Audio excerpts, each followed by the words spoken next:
Taonet poursuit son combat contre des policiers de la SQ et du service de police de la Ville de Québec. Alors, qui est Taonet? C'est un homme qui possède une terre à Saint-Mathieu-du-Parc.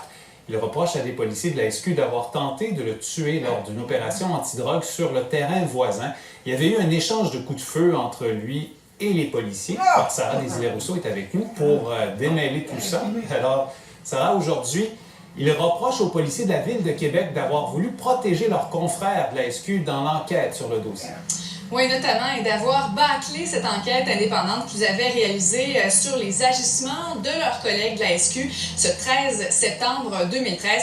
Taonet qui est arrivé au palais de justice de Shawinigan avec deux grosses caisses de documents qu'il a déposées au greffe. En fait, ce qu'il souhaite, là, c'est que des accusations soient portées tant contre les policiers de la SQ que contre ceux de la Ville de Québec. On parle d'une quinzaine en tout. Pour y arriver, il a déposé une plainte criminelle privée. C'est un processus assez rare, Jean-Philippe, parce que normalement, ce sont les procureurs de la Couronne qui déposent des accusations, mais dans ce dossier-là, il n'y a aucun policier qui avait été accusé. Alors, il souhaite notamment là, que les policiers de la SQ soient accusés de tentative de meurtre, de parjure, de fabrication de preuves. Alors, le greffe criminel qui a pris sa plainte, qui a examiné ses documents, et là, ce sera un juge, donc, qui va devoir aussi examiner les documents, communiquer avec Taonet pour savoir, là, si, pour l'informer si oui ou non, il va y avoir une plainte qui ira de l'avant dans cette affaire, mais c'est loin d'être certain. Voici Taonet.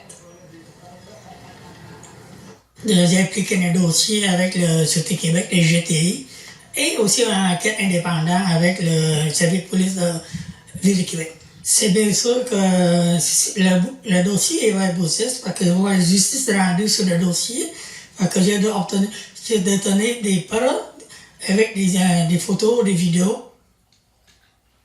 Et Sarah, ça s'ajoute à d'autres procédures qui sont en cours dans le même dossier. Oui, de multiples, parce que Taonet, il avait lui-même été reconnu coupable de 2 chefs d'accusation pour ses agissements sur ses terres ce jour-là, notamment usage négligent d'une arme à feu et avoir eu en sa possession des armes à feu dans un décès dangereux. Donc, il s'en va en appel dans cette affaire et aussi, il a déposé lui-même une poursuite civile de 2 millions de dollars contre le procureur général du Québec, dossier qui devra suivre son cours. Alors, c'est à suivre cette histoire. Ça fait beaucoup de dossiers en même temps. Tout à fait, absolument. Merci, Sarah. Au revoir. Au revoir.